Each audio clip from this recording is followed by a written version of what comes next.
Howdy, folks. Look what arrived. Oh, I'm TJ, by the way. Look what arrived. The next Kickstarter, too. It just arrived. I'm a liar. But this video is about my experiences with the original first Kickstarter, and with it just around the corner, the excitement is starting to build. People are starting to feel the senses coming alive on their next, because Q3 2023 is right around the corner. So I thought I'd make a video about this wonderful computer, what my experience has been about it from day one, in a nutshell, and then what I'm expecting for this next Kickstarter 2, the real one, not this one that I just lied to you all about. See, I'm going to get now people saying, oh, TJ's got the Kickstarter 2 already. There'll be some people that probably think that, but no, I'm nothing special. In fact, I'm probably on the bottom of the totem pole in terms of people that love the Next, because they think I'm crazy. I am crazy. I'm crazy in love with the Speccy Next. Why? Well, I've kind of made lots of other videos, so if you're on my YouTube channel, check out some of the other ones about why I even got into the Speccy, being a United States bloke. But I blame the Next for rekindling a deeper excitement for everything 8-bit. I've never lost it, but I have not had it as deep and in here as in the last 5 years, I guess. So why am I so excited that the Kickstarter 2, I've already got one, why do I need another one? Why not? But why do I need another one, and why am I getting giddy and excited for its arrival? So let's start by just saying the Next is really, in my opinion, where the Speccy left off.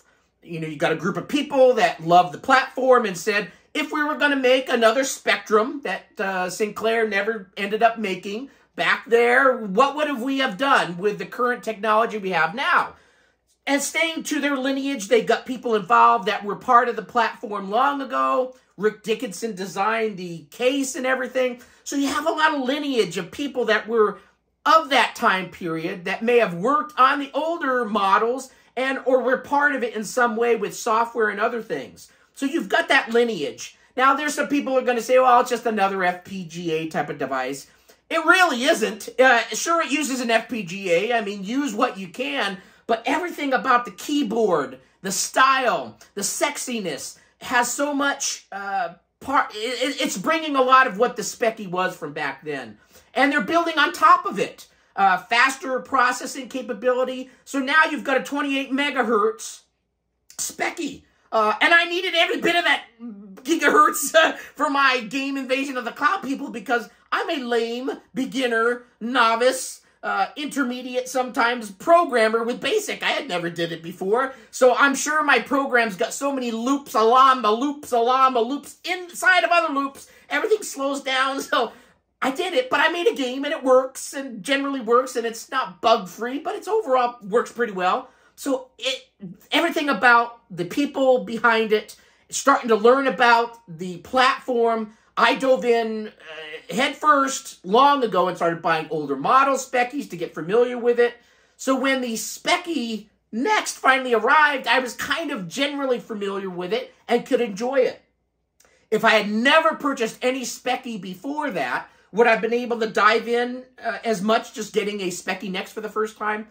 I think so, because it is generally user-friendly. From the time you plug it into an HDMI display that everybody in the world has, to seeing the first prompts and follow the book, the manual that tells you, here, dummy, here's what you basically do. It was all pretty basic and easy to do. I was able to do it, and you have SD card capability. You can grab that SD card and slap it in another computer and grab games from all over the internet to explore, slap it back into your Next and enjoy it.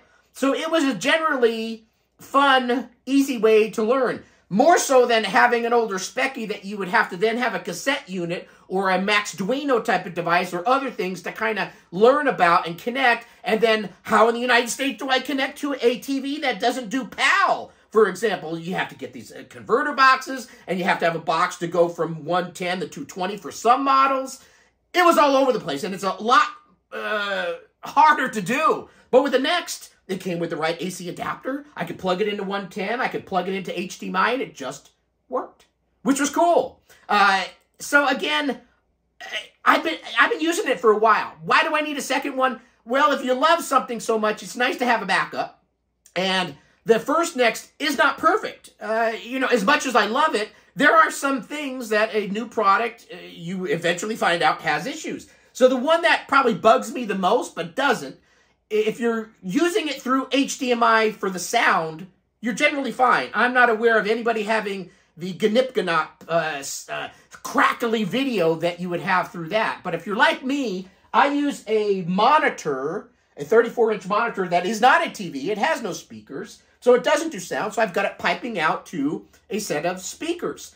When you do that, there's some interference. And if you leave the sound on and leave the Wi-Fi on at the same time, it's nice to have the Wi-Fi because if you want to use some of the new apps, the Next Chat app to chat like on IRC or download stuff directly to your Next, you want to leave that on. So when you leave it on, you get some interference, and when you're playing games or just looking at the screen, Next ZX OS, you hear little pops and crackles and stuff.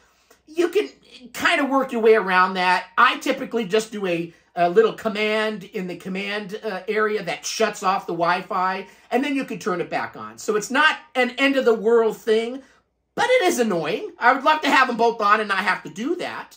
And you can automatically set it to come up with your Next every time it boots up. I don't do that because I want to have the Wi-Fi on. Supposedly, the Kickstarter 2 that's shipping, they've corrected for that. Very cool. So what's going to happen with my other Next? I will probably use the newest one as my day-to-day. And I use a Next not every day, but every week for somebody that actually bought it. I'm using the hell out of it. A lot of people buy it and stick it up on a shelf and use it once every few months or something. I use it all the time.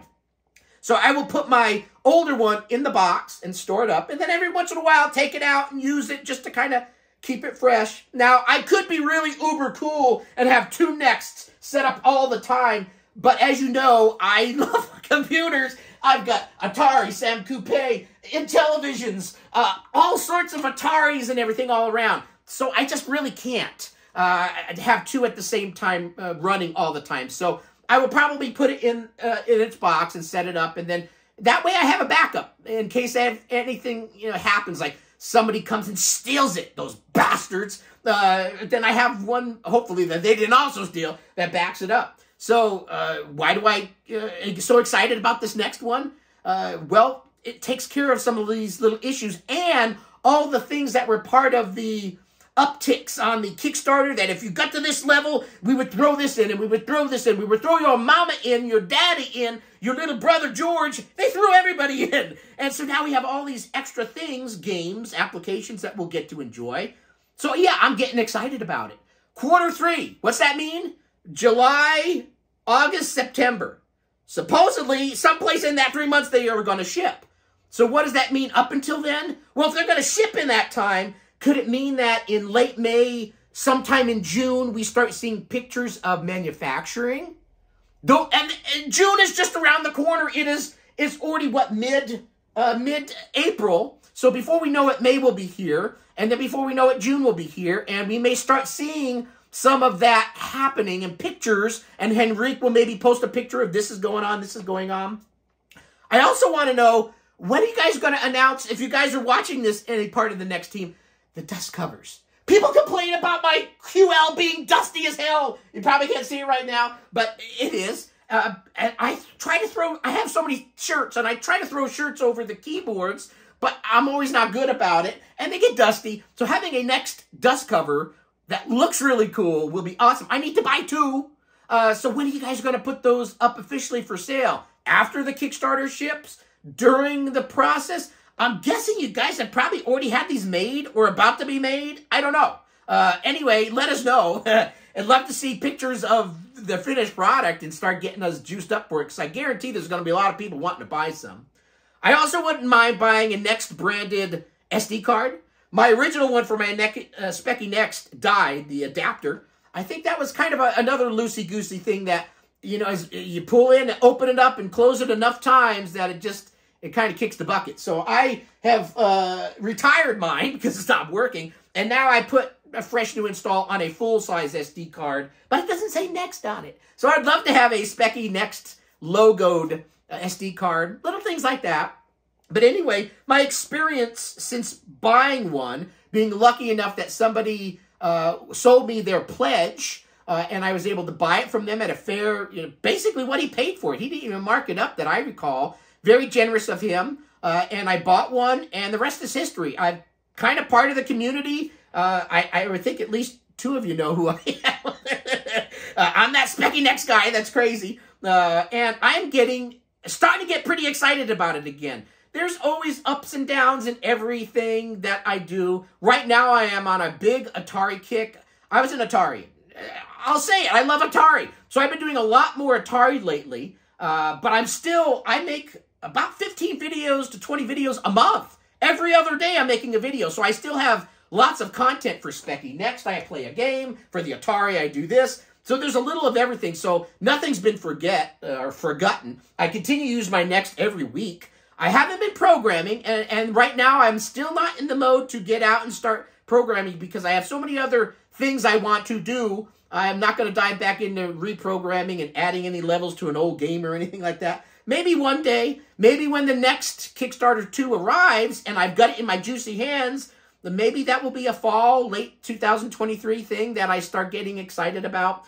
But I'm just excited about getting another one, plugging it in, going through the whole emotion of that, and hearing if there's no crackles and no pops. And I guess supposedly something they've done allows better cassette feeding of games. Now, I'll be truthful. I don't have the right cable to connect a cassette to my Next, so I've never done it. But maybe I'll explore that now and explore some other things. There's so much that I haven't explored. I am no guru on Speccy. I'm just a dude that uses it, knows just enough to get in trouble, and may know a little bit more than a few people and a lot less than everybody else. So I'm just here for the ride, having fun. And that's the main thing of my channel. Just have fun with whatever I do. And if people enjoy watching it and they get a smile every once in a while and they go, TJ, you're an all right dude. Thank you for watching my YouTube channel. Give a like down below. That helps whatever the YouTube algorithm get a few more people to see my videos. I have a feeling my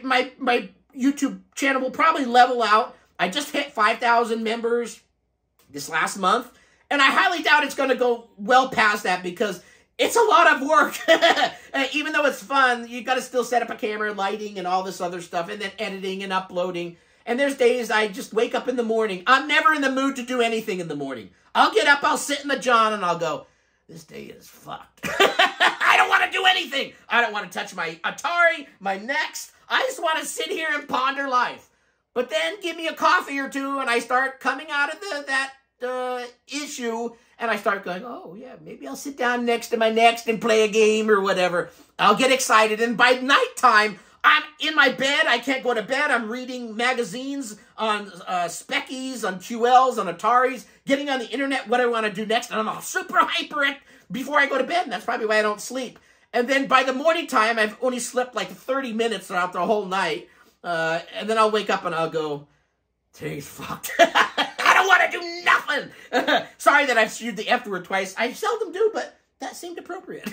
So thanks for watching the video. Are you excited about getting your first Speccy Next? Your second Speccy Next? Some of you may even own more than that, but I think most of you probably are like me, own one. Maybe have a second one coming, or maybe this is your first one coming. Hold tight. It feels right around the corner now. Don't set your expectations too high that it's going to arrive early.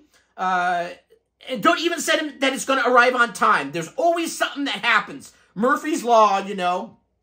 Maybe it shows up by Christmas, but I'm going to think things are looking pretty promising that late summer, people are going to start getting their Speccy Next. So hopefully you receive your first one or second one and you're just as excited. Post down below anything that you have thoughts about the Speccy Next. And thanks for watching the video. Have a great rest of your day. Bye.